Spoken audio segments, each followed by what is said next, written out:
Good morning, everyone. How are you?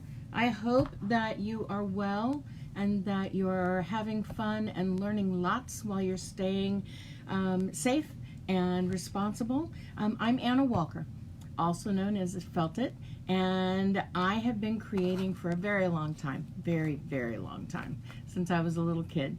And usually you see me creating things with felt and fiber.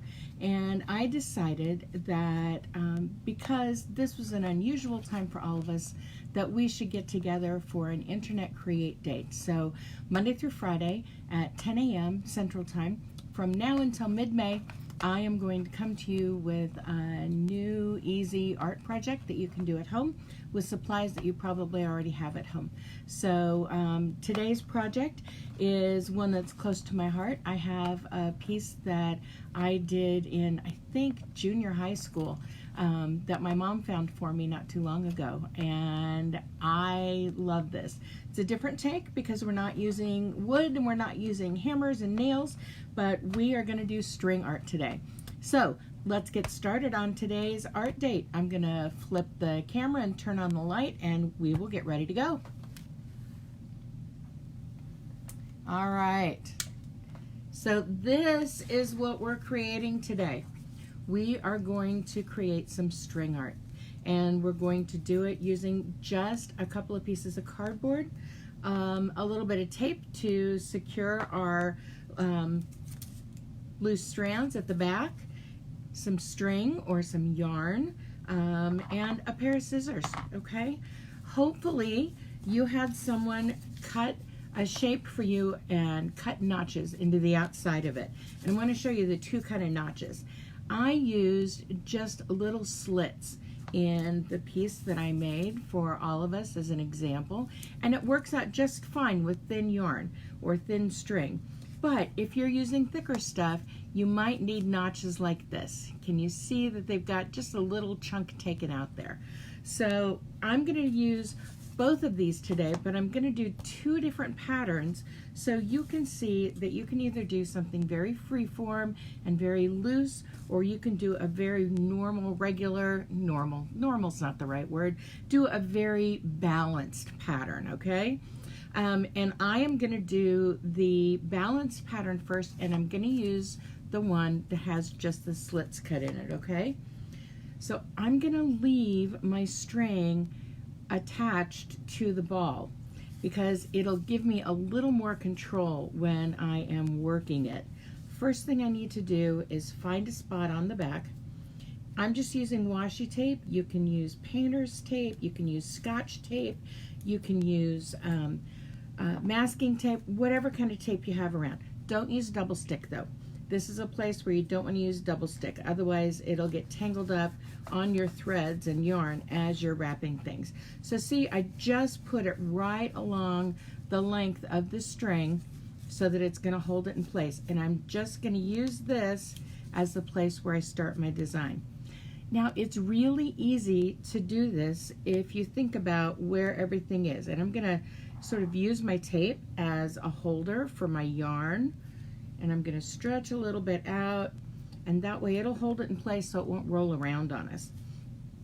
So I've come in at this spot, and I want to pick a point kind of across the way where I want that to go in, and I'm just going to snug it right down there into the notch, okay? Now I'm going to bring it up around, and I'm going to go over one notch, and this is going around a corner, and that's okay. But I'm going one notch this way, and then I'm going to go one notch that way. And so I'm going to hold this here and then pull it down. And we're going to keep up with this pattern of just going over one notch each time from where we were the time before. And when our string gets short, we just stretch out some more. And we bring it up to the next notch. And then down to the next one. And the next one. And the next one, and you'll start to see a pattern come into being. Can you see that pattern starting to take shape? Starting right there. It's going to look really cool, I think. And just be, you know, as slow as you need to be to keep control of everything. You can hold the string or the yarn with your finger while you pull it through that notch. It needs to be snug but not super tight, okay? So it's just about making sure that we're going nice and methodically all the way around. Now, we've got to where we started, and that would make me think maybe that my pattern's done, but I still have a lot of open space here. So we're going to continue on with this until we've got our pattern fully completed, and that means that we're going to have places that are going to have 2 pieces of string in them, and that is perfectly okay because that's how the pattern is going to come together. Now we're going around the corner again, and then here, and we're just going each line, each notch, one at a time, and I think maybe we're getting close to having our pattern done.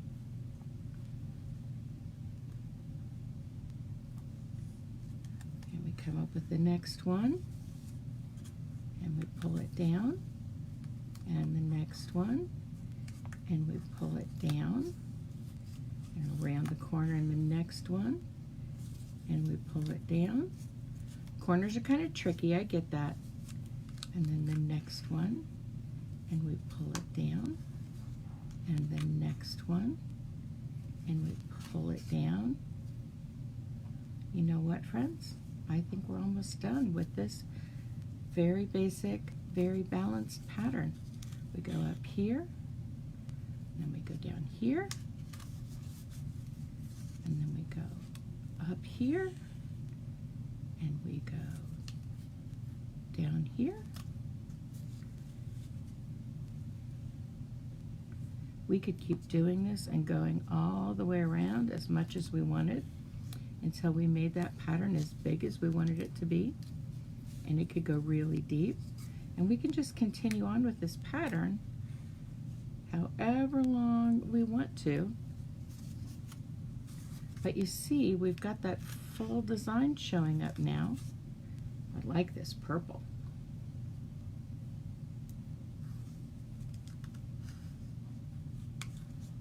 It's awful pretty.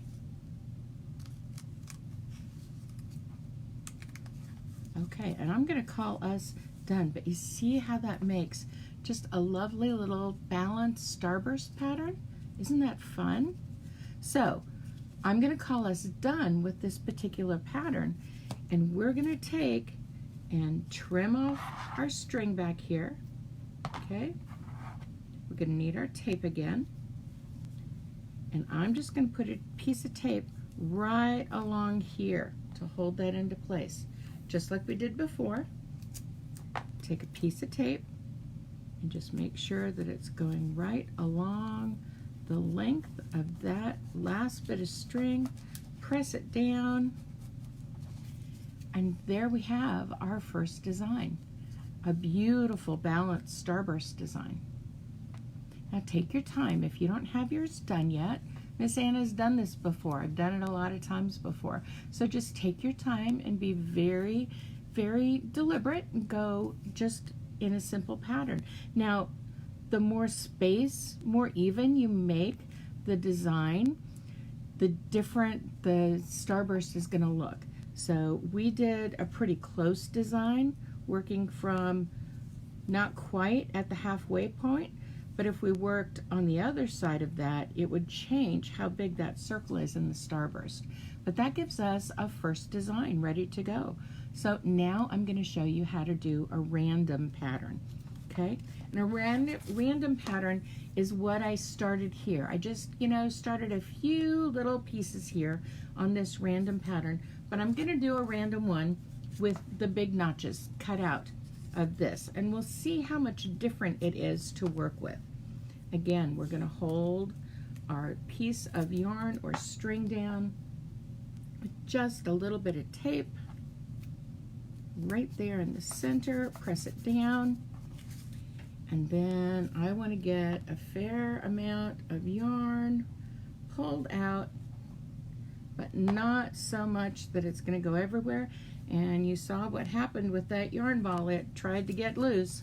So I've got a little bit of yarn, so I can just play. And that's what the random design is all about. It's just about playing. So decide which one you want to go where, and just be very uneven and random about where you put those strings. You can cross them over each other if you wanted to, but you don't have to. This is completely a made-up design, so that, and turn it every once in a while so that you get a different look of things. And you can do part of it like our balance design was. You can certainly do that. And see, I kind of started that here, and I'm gonna go right there, and then I'm gonna go right here. Oh, look at that. Ooh, that gives us a really cool pattern. But we don't have to make it a balance pattern. And yes, the yarn ball almost got away again. There is nothing that says we have to do it a certain way when we're doing a random pattern. Random just means uneven. It means higgledy-piggledy. You probably haven't heard that expression before. That's an old-timey expression that I learned when I was a little girl.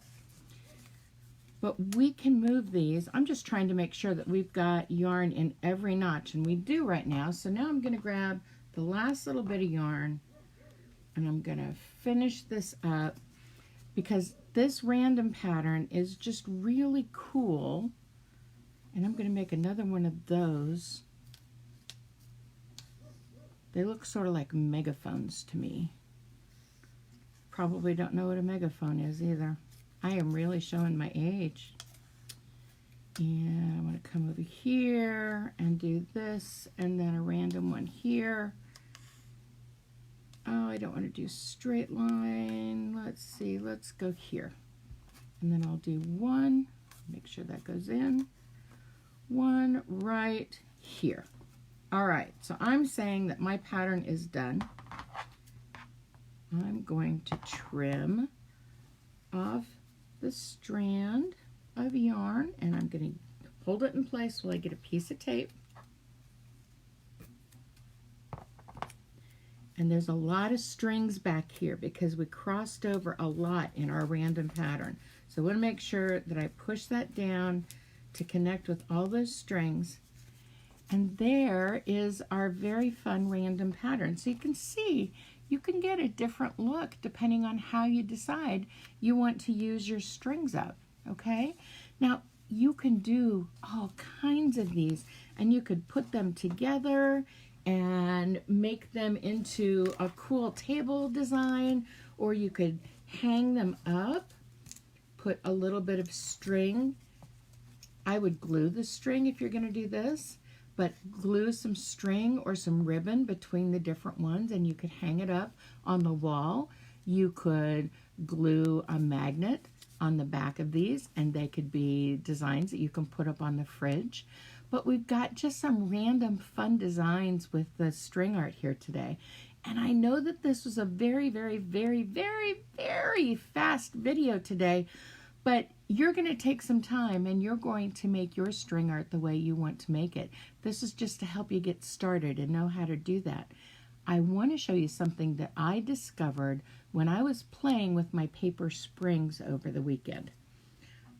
I found out I just put three of those strands. Remember the paper springs that we made on Friday?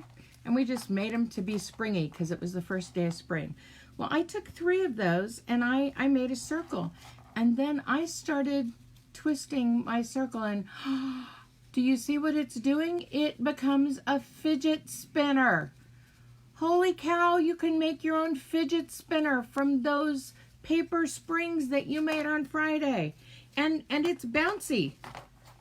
And you can have fun making some new fidget spinners. But how's this for something fun? And when you get tired of it, you can make a new one. And then if you want, you can make that your flower that's hanging out of your can. Oh, we've got a flower now. But I found this out, and I just had to share with you how cool it was that I found out you can make a fidget spinner out of a few of your paper springs. Now, tomorrow's project is going to be very similar. It's going to remind you a lot of our egg ornaments that we did last week. But we're not making egg ornaments tomorrow. What we are making is a mobile that you can hang, and we're going to make a hot air balloon mobile. And so you're going to need some cardstock, and if you want to color this, if you've got plain cardstock and you just want to color it and have those shapes cut out and ready to go tomorrow, that would be great. Or you can use scrapbooking paper or construction paper, but decorate your papers as much as you want or as little as you want. And you're going to cut out lots of these hot air balloon shapes, and we're going to make a hot air balloon mobile like we made our egg ornaments last week. Now, in just a short while, I'm going to post a link where your parents or your aunties or your grandmas or whoever's home with you can download the pattern and cut it out for you, help you cut it out. But I just want you to have lots and lots and lots, and I'm going to turn the camera up here. I want you to have lots and lots of those cut out and ready to go tomorrow, because we're going to need lots of them in order to be able to make our mobile. So thank you so much for being here today. I had such a great time with you, and I hope you'll be back tomorrow, and we'll make mobiles. And in the meantime, go get your string art on. Have some fun. Bye.